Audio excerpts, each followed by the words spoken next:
From the 1938 translation of Pliny the Elder's Natural History, the second book, chapters 1 through 5.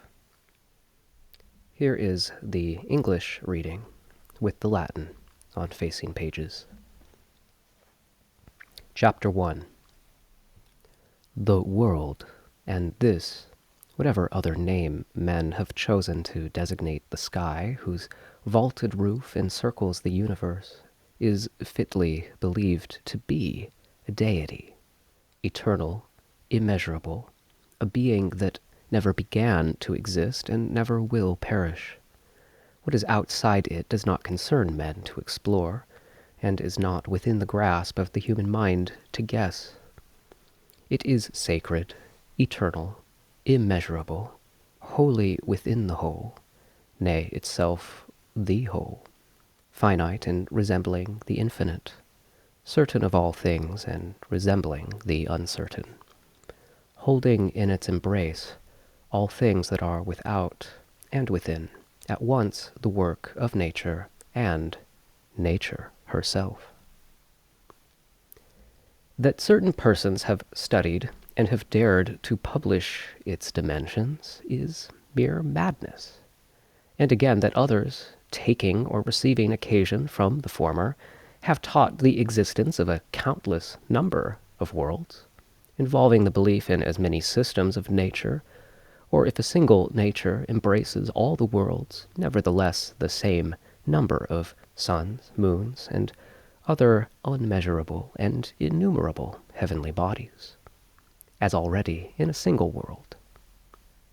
Just as if owing to our craving for some end, the same problem would not always encounter us at the termination of this process of thought, or as if, assuming it possible to attribute this infinity of nature to the artificer of the universe, that same property would not be easier to understand in a single world, especially one that is so vast a structure. It is madness, downright madness, to go out of that world and to investigate what lies outside it, just as if the whole of what is writ within it were already clearly known. As though, forsooth, the measure of anything could be taken by him that knows not the measure of himself, or as if the mind of man could not see things that the world itself does not contain.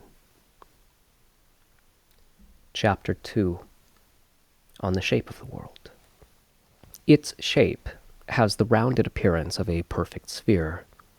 This is shown first of all by the name of orb, which is bestowed upon it by the general consent of mankind.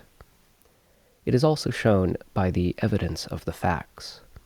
Not only does such a figure in all its parts converge upon itself, not only must it sustain itself, enclosing and holding itself together without the need of any fastenings, and without experiencing an end or beginning at any part of itself. Not only is that shape the one best fitted for the motion with which, as will shortly appear, it must repeatedly revolve, but our eyesight also confirms this belief, because the firmament above presents the aspect of a concave hemisphere, equidistant in every direction, which would be impossible in the case of any other shape.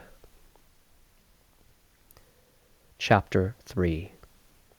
On the revolving of the earth. The world thus shaped, then is not at rest, but eternally revolves with indescribable velocity, each revolution occupying the space of 24 hours. The rising and setting of suns have left this undoubtful. Whether the sound of this vast mass whirling in unceasing rotation is of enormous volume and consequently beyond the capacity of our ears to perceive, for my own part I cannot easily say, any more, in fact, than whether this is true of the tinkling of the stars that travel round with it, revolving in their own orbits, or whether it emits such a sweet, harmonious music that is beyond belief charming. Yet to us who live within it, the world glides silently, alike by day and by night. Stamped upon it are the countless figures of animals and objects of all kinds. It is not the case, as has been stated by very famous authors, that its structure has an even surface of unbroken smoothness, like that which we observe in birds' eggs. This is proved by the evidence of the facts, since from seeds of all these objects falling from the sky in countless number, particularly in the sea, and usually mixed together, monstrous shapes are generated, and also by the testimony of sight. In one place the figure of a bear, in another that of a bull, in another a wain, in another a letter of the alphabet. The middle of the circle across the pole being more radiant. And for my own part, I am influenced by the agreement of the nations.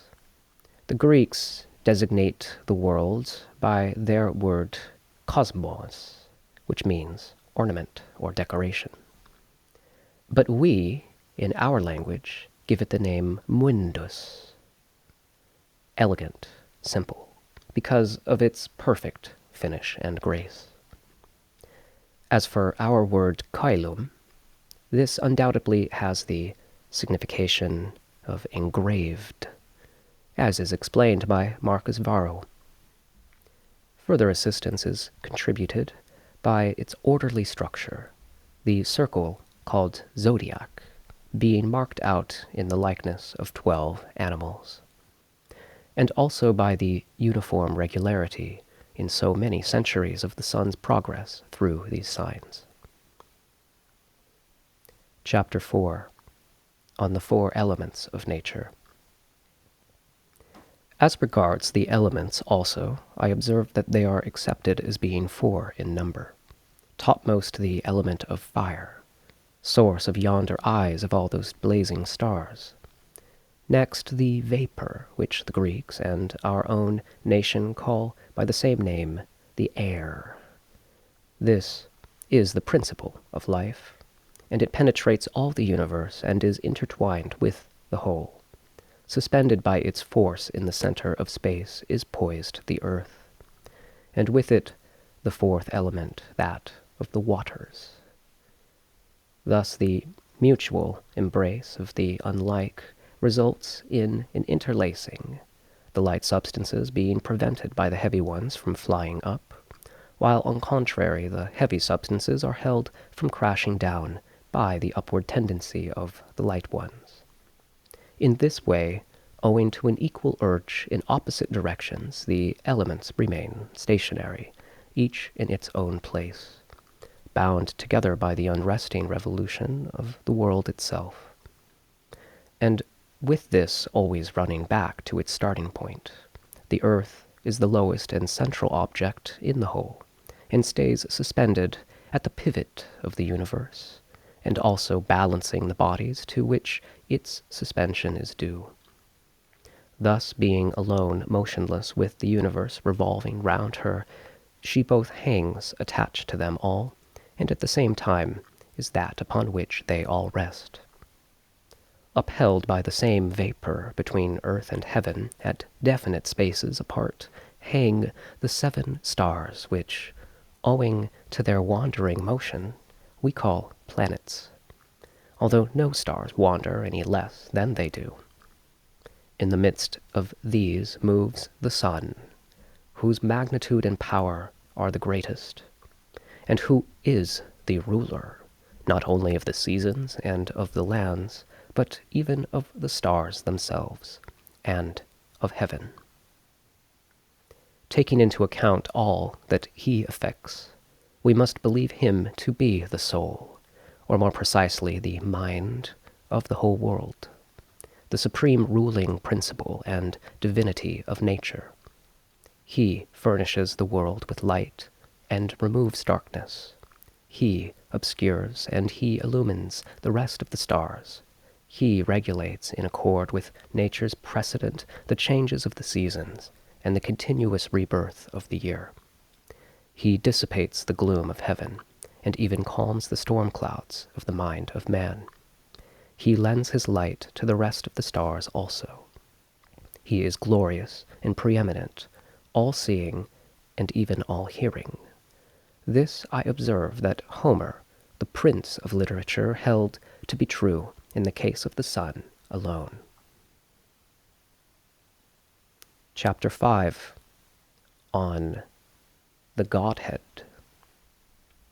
For this reason I deem it a mark of human weakness to seek to discover the shape and form of God. Whoever God is, provided there is a God, and in whatever region he is, he consists wholly of sense, sight, and hearing, wholly of soul, wholly of mind, wholly of himself. To believe in gods without number and gods corresponding to men's vices as well as their virtues, like the goddesses of modesty, concord, intelligence, hope, honor, mercy, and faith, or else, as Democritus held, only two, punishment and reward. This reaches an even greater height of folly. Frail, toiling mortality, remembering its own weakness, has divided such deities into groups so as to worship them in sections, each the deity he is in most need of. Consequently, the different races have different names for their deities, and we find countless deities in the same races, even those of the lower world being classified into groups, and diseases, and also forms of plague, in our nervous anxiety to get them placated. Because of this, there actually is a temple of fever, consecrated by the nation on the Palatine Hill, and also one of bereavement at the temple of the household deities. And there's an altar of misfortune on the Esquiline. For this reason, we can infer a larger population of celestials than of human beings, as individuals also make an equal number of gods on their own, by adopting their own private Junos and Genii, while certain nations have animals, even loathsome ones, for their gods. And yet many things, even still more disgraceful to tell, swearing by rotten articles of food and other things of that sort. To believe even in marriages taking place between the gods, without anybody, although the long ages of time, being born as a result of them. And that some are always old and gray, others youthful and boys, and gods with dusky complexions, winged, lame, born from eggs, living and dying on alternate days. This almost ranks with the mad fancies of children. But it passes all bounds of shamelessness to invent acts of adultery taking place between the gods, themselves followed by altercation and enmity, and the existence of deities of theft and of crime. For mortal to aid mortal, this is God, and this is the road to eternal glory. By this road went our Roman chieftains. By this road now proceeds with heavenward step, escorted by his children, the greatest ruler of all, His Majesty Vespasian, coming to the succor of an exhausted world. To enroll such men among the deities is the most ancient method of paying them gratitude for their benefactions. In fact, the names of the other gods and also of the stars I have mentioned above originated from the services of men. At all events, who would not admit that it is the interpretation of men's characters that prompts them to call each other Jupiter or Mercury or other names, and that originates the nomenclature of heaven. That supreme being, whatever it be, pays heed to man's affairs is a ridiculous notion. Can we believe it would not be so defiled by so gloomy and so multifarious a duty? Can we doubt it? It is scarcely pertinent to determine which is more profitable for the human race, when some men pay no regard to the gods at all, and the regard paid by others is of a shameful nature. They serve as the lackeys of foreign ritual, and they carry gods on their fingers. Also they pass sentence of punishment upon the monsters they worship, and they devise elaborate viands for them. They subject themselves to awful tyrannies, so as to find no repose even in sleep. They do not decide on marriage or having a family, or indeed anything else except by the command of sacrifices. Others cheat in the very capital and swear false oaths by Jupiter, who wields the thunderbolts, and these indeed make a profit out of their crimes, whereas the others are penalized by their religious observances. Nevertheless, mortality has rendered our guesses about God even more obscure by inventing for itself a deity intermediate between these two conceptions. Everywhere in the whole world, at every hour, by all men's voices, Fortune alone is invoked and named. Fortune alone is accused, alone impeached, alone pondered, applauded, rebuked, and visited with reproaches. Fortune is deemed volatile, and indeed, by most men, blind as well. Wayward, inconstant, uncertain, fickle in her favors, and favoring the unworthy. To Fortune is debited all that is spent, and credited all that is received. She alone fills both pages in the whole of mortal's account. And we are so much at the mercy of chance, that chance herself, by whom God is proved uncertain, takes the place of God. Another set of people banishes fortune also, and attributes events to its star and to the laws of birth, holding that for all men that ever are to be God's decree has been enacted once for all, while for the rest of time leisure has been vouchsafed to him. This belief begins to take root, and the learned and unlearned mob alike go marching on towards it at the double. Witness the warnings drawn from lightning, the forecasts made by oracles, the prophecies of augurs, and even inconsiderable trifles, a sneeze, a stumble, these are counted as omens. His late Majesty put abroad a story on the day on which he was almost overthrown by a mutiny in the army, that he had put his left boot on the wrong foot. This series of instances entangles unforeseeing mortality, so that among these things but one thing is the least certain, that nothing certain exists. And that nothing is more pitiable or more presumptuous than man, inasmuch as with the rest of living creatures their sole anxiety is for their means of life, in which nature's bounty of itself suffices, the one blessing indeed that is actually preferable to every other being the fact that they do not think about glory, money, ambition, and above all, death.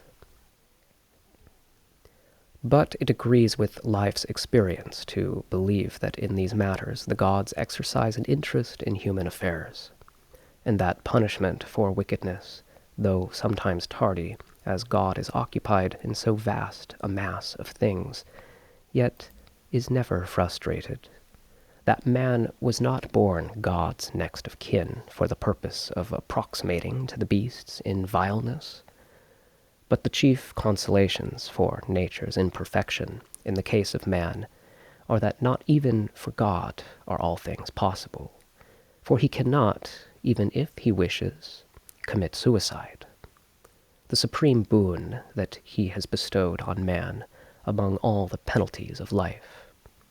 nor bestow eternity on mortals, or recall the deceased, nor cause a man that has lived not to have lived, or one that has held high office not to have held it, and that he has no power over what is past, save to forget it, and to link our fellowship with God by means of frivolous arguments as well, that he cannot cause twice 10 to not be 20, or do many things on similar lines, which facts unquestionably demonstrate the power of nature, and prove that it is this that we mean by the word God. It will not have been irrelevant to have diverged to these topics, which have already been widely disseminated because of the unceasing inquiry into the nature of God. End of Part 1 English reading.